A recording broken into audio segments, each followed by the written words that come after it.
Shri T.S.. Manraj जी मुख्य संयोजक, श्री मुकेश शर्मा सदस्य विधान परिषद, श्री के.एन. चंदोला जी संयोजक, श्री गणेश चंद जी जोशी, महेंद्र सिंह जी रावत महासचिव, श्री त्रिलोक अधिकारी महामंत्री और श्री वीर सिंह बिस्ट संरक्षक, श्री उमेश्वर सनवाल पार्षद, श्री नरेंद्र सिंह देवड़ी और अभी अभी पोखरिया जी जिन्हें मैंने सम्मानित किया है। पोखरिया जी आपको बहुत बहुत बधाई और हम लोगों की तरफ से भी आपका अभिनंदन है।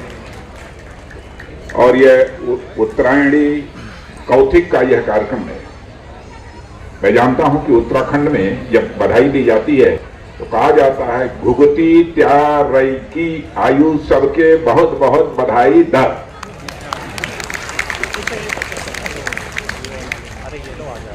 वैसे उत्तरायणी कैथिक के कार्यक्रम में जब भी मुझे आमंत्रित किया गया है, संयोग से मैं लखनऊ में ही रहा हूं और मैं बराबर उस कार्यक्रम में आप सबके बीच उपस्थित रहा हूं और सौभाग्य से आज भी आपके बीच यहां पर मैं उपस्थित हूं। यदि मैं कहूं कि उत्तरायणी कैथिक के साथ मेरा बहुत ही एक अटूट रिश्ता है तो यह कहना भी अतिशयोक्तिपूर्ण नहीं होगा। मुझे कई बार इस मेले में आने का अवसर मिला है और हर बार मुझे उत्तराखंडी समाज के जिस समृद्ध स्वरूप के दर्शन होते हैं, मैं कहना चाहूंगा सचमुच हमारे लिए वह अविस्मरणीय है। वैसे तो मकर संक्रांति के अवसर पर पूरे देश में अलग अलग नाम से यह पर्व मनाया जाता है, मगर जिस उत्साह और जिस ऊर्जा के साथ आप लोग उत्तरायणी कैथिक में हिस्सा लेते हैं, उसके दर्शन कम से कम उत्तर प्रदेश और आसपास के प्रदेशों में मुझे देखने को नहीं मिले। बहनों भाइयों, सूर्य के उत्तरायण होने को हमारी भारतीय संस्कृति में बहुत ही महत्वपूर्ण स्थान दिया जाता है और यह जहां बदलाव का सूचक है, वहीं पर मानता हूं कि बदलाव के सूचक होने के साथ साथ यह निरंतरता का भी एक प्रतीक है। जैसे उत्तराखंड समाज जहां परिवर्तन का खुले मन से स्वागत करता है, मगर वह परिवर्तन के साथ वापिस अपनी जड़ों की तरफ भी हर बार यह उत्तराखंडी समाज लौटता है। इसके लिए भी मैं उत्तराखंडी समाज को अपनी तरफ से हार्दिक बधाई देता हूं। बहनों भाइयों, यह संयोग मात्र नहीं है कि उत्तराखंड को जहां देवभूमि माना गया है, वहीं पर उत्तराखंड को वीरभूमि भी माना गया है। और आज जो उत्तराखंड की स्थिति वहां के मुख्यमंत्री धामी जी के नेतृत्व में हो रही है और हमारे प्रधानमंत्री मोदी जी का जिस प्रकार से सहयोग प्राप्त हो रहा है, तो वह उत्तराखंड की भूमि आज केवल देवभूमि ही नहीं है, वीरभूमि भी नहीं है। मैं कहना चाहता हूं उत्तराखंड की भूमि आज विकास भूमि के नाम से भी जानी जाती है। और विशेष रूप से पिछले लगभग 60 वर्षों में उत्तराखंड ने उल्लेखनीय प्रगति की है। और यह सही है कि आप सभी उत्तराखंड समाज के लोग यहाँ लखनऊ और उत्तर प्रदेश के अन्य हिस्सों में भी बड़ी संख्या में बसे हुए हैं, मगर जब जड़ें मजबूत होती हैं तो उसका असर अन्य स्थानों पर फैली शाखाओं पर भी पड़ता ही है। अब उत्तराखंड के महत्व को लखनऊ के लोगों ने स्वीकारा भी और आपने देखा शायद यह पहली बार ऐसा हुआ होगा लखनऊ के इतिहास में जबकि लखनऊ का महापौर आपके ही समाज की एक बहन, आपकी बेटी को बनने का यह अवसर प्राप्त हुआ है। बहनों भाइयों, उत्तराखंड समाज के साथ तो मेरा व्यवहारिक, कार्यकारी और आध्यात्मिक रिश्ता है और साथ ही साथ मेरा व्यक्तिगत रिश्ता भी है, क्योंकि आप सब जानते हैं मेरी बहू भी उत्तराखंड की है। और यदि मैं कहूं कि आप सब लोग हमारे ही परिवार के हिस्सा हैं तो यह कहना भी अतिशयोक्तिपूर्ण नहीं होगा। इसी तरह उत्तर प्रदेश और उत्तराखंड के बीच भी एक पारिवारिक रिश्ता है।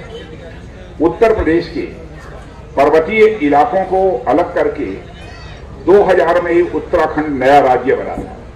शायद आप लोगों को जानकारी है या नहीं है, होगी तो कम लोगों की होगी। उस समय जब उत्तराखंड राज्य बना था तो पूरे उत्तराखंड उत्तर प्रदेश को मिलाकर जो एक राज्य था, उस समय का मुख्यमंत्री मैं ही रहा हूं और मेरे रहते ही उत्तराखंड राज्य का यह गठन भी हुआ है। दोनों के प्रदेशों के बीच यदि मैं मानता हूं कि आत्मीयता न होती तो आप जानते ही हैं कि विभाजन के बाद कैसे राज्यों के बीच रिश्तों की कड़वाहट आ जाती है। लेकिन दोनों राज्यों के बन जाने के बाद भी उत्तराखंड और उत्तर प्रदेश के रहने वाले लोगों के बीच कड़वाहट हमको कभी देखने को नहीं मिली। मैं जानता हूं आंध्र प्रदेश का विभाजन हुआ, आंध्र प्रदेश के विभाजन के बाद तेलंगाना राज्य बना, लेकिन आज भी आंध्र प्रदेश और तेलंगाना राज्य के बीच बहुत सारे ऐसे अनसुलझे मुद्दे हैं जिनको लेकर बराबर दोनों राज्य में एक दूसरे के खिलाफ आंदोलन का सिलसिला चलता रहता है। लेकिन उत्तर प्रदेश के विभाजन के बाद ऐसी स्थिति यहां पैदा नहीं होनी पाई। ऐसा नहीं था कि विभाजन से जुड़े मुद्दे दोनों प्रदेश के बीच नहीं थे, पर दोनों प्रदेशों के बीच संबंधों की मधुरता इतनी अधिक रही है, रिश्ते इतने सजीव रहे हैं कि सारे लंबित मुद्दों के बावजूद कभी भी उत्तर प्रदेश और उत्तराखंड के रहने वाले लोगों के बीच कलह नहीं हुई है, बल्कि निरंतर यह रिश्ता मजबूती होता चला गया। अब तो पुष्कर धामी जी और हमारे यहाँ के बिल्कुल मुख्यमंत्री योगी जी ने साथ मिलकर जिस तरीके से बचे हुए अन्य मामलों को सुलझाया है, उसके लिए अपने दोनों मुख्यमंत्रियों को, योगी जी और पुष्कर जी धामी को मैं बधाई देना चाहता हूं।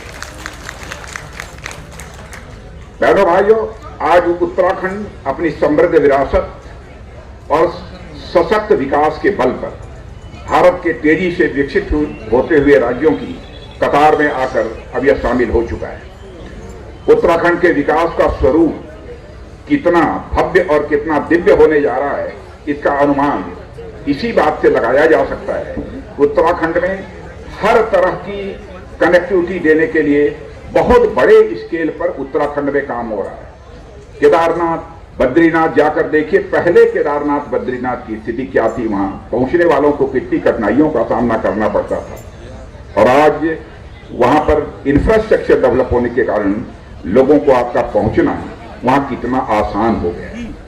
पहले की अपेक्षा कई गुना बाहर से दर्शनार्थी अब केदारनाथ और बद्रीनाथ वहां पर पहुंच रहे हैं। और एक विशेषता और जिसकी मैं यहां पर चर्चा करना चाहता हूं, सामान्य नागरिक संहिता विगत कुछ वर्षों में लागू करने वाला मुझे लगता है कि पहला राज्य यदि कोई बनने जा रहा है तो उत्तराखंड राज्य बनने जा रहा है। चार धाम महामार्ग की चर्चा आपने सुनी होगी। दिल्ली देहरादून एक्सप्रेसवे के माध्यम से दिल्ली से देहरादून की दूरी मात्र 2.5 घंटे में पूरी होने जा रही है। 2.5 घंटे में पूरी होने जा रही है। और आज जब मैं यहां आप लोगों के बीच हूं, बॉर्डर रोड ऑर्गेनाइजेशन के द्वारा उत्तराखंड के बॉर्डर पर जिन सड़कों का निर्माण किया जा रहा है, उनमें से बहुत सारी सड़कें बनकर तैयार हो गई हैं, और इसी 19 तारीख को उसका उत्तराखंड के लोगों के लिए लोकार्पण भी मैं करने स्वयं जा रहा हूं। रेल कनेक्टिविटी के दृष्टि से यदि देखा जाए तो ऋषिकेश कर्णप्रयाग रेल लाइन पर काम बहुत ही तेजी के साथ चल रहा है।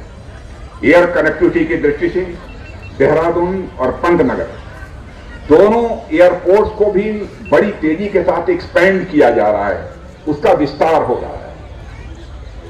प्रदेश में हेलीकॉप्टर टैक्सियों का भी नेटवर्क तेजी से बढ़ाया जा रहा है। यह सब सारी जानकारी आपके मुख्यमंत्री पुष्कर सिंह जी धामी ने मुझे दी है, और यही स्थिति उत्तर प्रदेश में भी है। पूरे देश में सबसे अधिक एक्सप्रेसवे यदि भारत के किसी राज्य में है तो आपके और हमारे राज्य उत्तर प्रदेश में है। यह भी हम सब लोगों के लिए गौरव का विषय है।